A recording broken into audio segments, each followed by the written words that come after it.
ইরানের সর্বোচ্চ নেতা আলী খামেনিকে দেখেছিলাম। আয়াতুল্লাহ খোমেনিকে কেমন দেখেছিলেন? তার চেহারাটা এত সুন্দর, মানে মনে হয় যেন তার চেহারাতে নূর ঠিকরে বের হচ্ছে। খোমেনির সাথে সেই সাক্ষাৎটা কেমন ছিল? আমি ইরানে থাকতেই শুনেছিলাম যে প্রত্যেক দিনের চাল প্রত্যেক দিন কেনে। আয়াতুল্লাহ খোমেনি সম্পর্কে আর কি বললেন এই রাজনৈতিক বিশ্লেষক?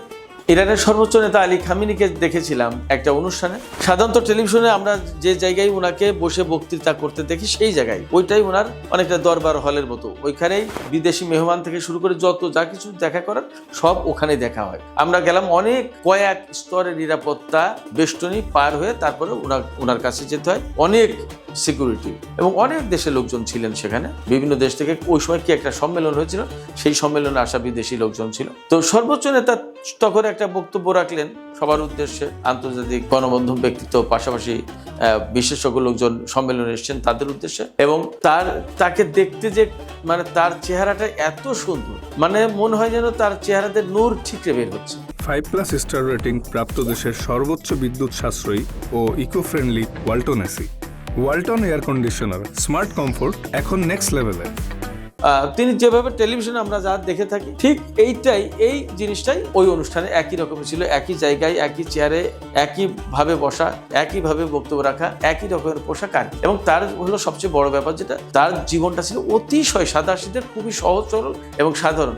আমি ইরানে থাকতেই শুনেছিলাম যে প্রত্যেক দিনের চাল প্রত্যেক দিন কেনে, অর্থাৎ একদিনের চাল যেটুকু চাল লাগে সেইটুকু চাল একদিনের জন্য কেনে, তারপরের দিনের চাল যেটুকু লাগবে সেইটুকু পরের দিন কেনে, অর্থাৎ দিনের যেটুকু খাওয়ার চাল লাগবে সেইটুকু কেনে, আর কিছু না। আর ইরানিরা তো রুটি খায় বেশি, 2 বেলা রুটি 1 বেলা ভাত। সকাল এবং রাতে সাধারণত রুটি খায়, দুপুর বেলায় ভাত খায়। এবং মজার ব্যাপার হচ্ছে ইরানিরা দুপুর বেলায় ভাত খায়, ভাতের সাথেও রুটি খায়। রুটিটা খুব ইম্পর্টেন্ট জিনিস।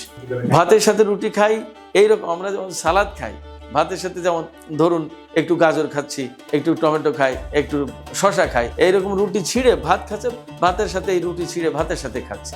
আবার এমন আছে এই রুটিটাকে এরকম গোল করে এরকম ঠোঙা টাইপের করে ওর ভিতরে ভাত দিয়ে, চামচ দিয়ে ভাত দিয়ে রুটি এবং ভাত একসাথে খাচ্ছে। আবার মানে ভাত, আপনি রেস্টুরেন্টে ভাত খেতে গেলে ভাতের সাথে যে কাবাব দিক, মানে অফ গোস্ত, অর্থাৎ ঝোলওয়ালা গোস্ত, রেজালা গোস্ত, এই টাইপের গোস্ত, খাসি, দুম্বার গোস্ত, উটের গোস্ত, গরুর গোস্ত, মুরগি, যাই হোক, তার সাথে ভাত আপনি নিলেন, ভাতের সাথে আপনাকে রুটি তারা দেবেই, এটা মাস্ট। এবং রুটি আপনি চেয়ে নিতে পারেন, তারা দেবে। আবার যে টেবিলে গিয়ে বসে খাচ্ছেন সেখানে রুটি ঝুড়িতে থাকবে, হয়তো অন্যরা খেয়ে গেছে, আরও রুটি রয়েছে, আপনি সেখান থেকে খাবেন, কোনো ব্যাপার না। একদমই রুটি নষ্ট হতে দেয় না ইরানিরা, এটা হলো তাদের আরেকটা বৈশিষ্ট্য।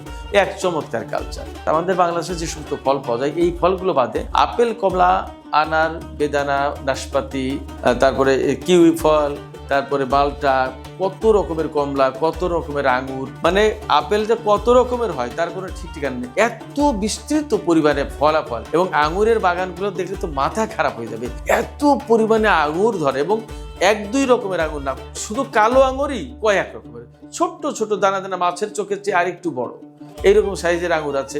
আবার ওই সাইজের একটা লাল আঙ্গুর আছে, আবার একটু লাল কালোর মিশ্রণের একটা আঙ্গুর আছে, এক কালো আঙ্গুর কয়েক রকমের সাইজের আছে। এইভাবে আপেল, এরকম কত রকমের, সাদা আঙ্গুর, লাল আঙ্গুর, আবার একটু সবুজ আঙ্গুর, বিভিন্ন রকমের। ইরানে আমি যত বড় বড় ডালিম, মানে বেদানা দেখেছি, এত বড় ডালিম বেদানা আমি আর কোথাও খুব একটা দেখিনি। তবে হ্যাঁ, ইরানের ডালিমের একটা বিশেষ বৈশিষ্ট্য হচ্ছে খুব কড়া মিষ্টি হয় না, একটু টক মিষ্টি, সেটার একটা আলাদা বৈশিষ্ট্য।